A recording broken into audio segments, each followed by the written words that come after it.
Britain's history extends back thousands of years, but most school history books begin with the arrival of the Celts, followed by the Roman occupation around 50 BC, and after they left, the Angles and Saxons moved in from Western Europe around 500 AD.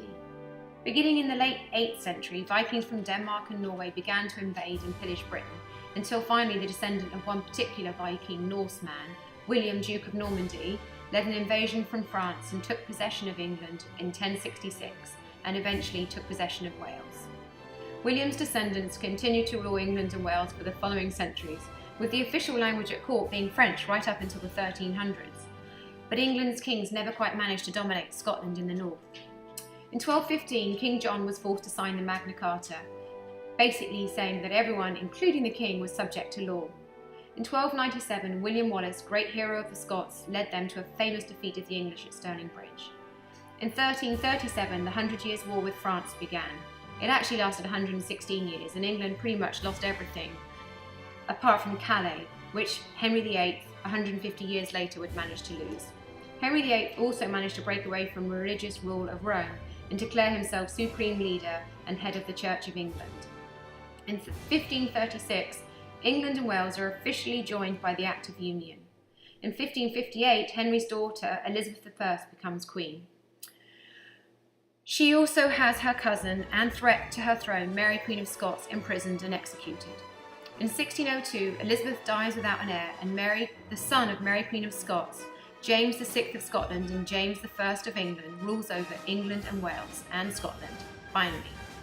In 1689, as a result of a bloody civil war and the only execution of a king, Charles I, the English Bill of Rights is established, giving more power to the Parliament and less to the king.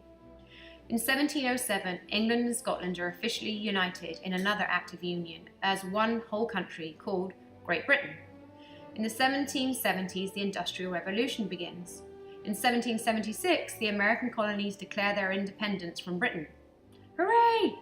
In 1801, the British and Irish parliaments are joined by an Act of Union to create the United Kingdom. In 1837, Queen Victoria is crowned Queen, and another great British era, the Victorian era, begins.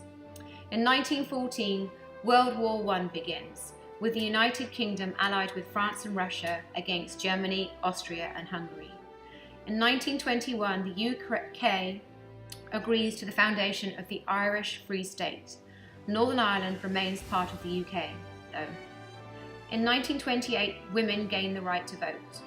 In 1939, Germany invades Poland, and the UK declares war on Germany.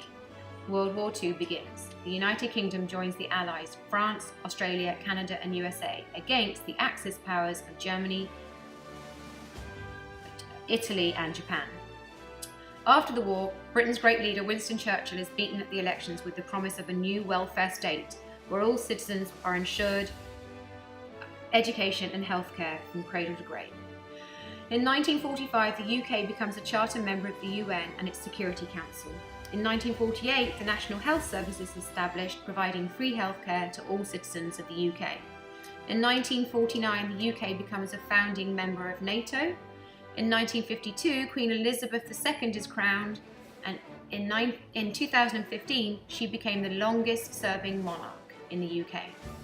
In the 1960s, decolonisation of former British-controlled territories gathers pace. In 1973, the UK joins the European Economic Community. In 1979, Margaret Thatcher becomes the first female Prime Minister of the United Kingdom. In 1982, the Falklands War occurs against Argentina. In 1991, the United Kingdom joins the United States in the Gulf War. In 2003, Britain joins America in the war in Iraq. In 2005, on 7th of July, a series of terrorist attacks sear across London.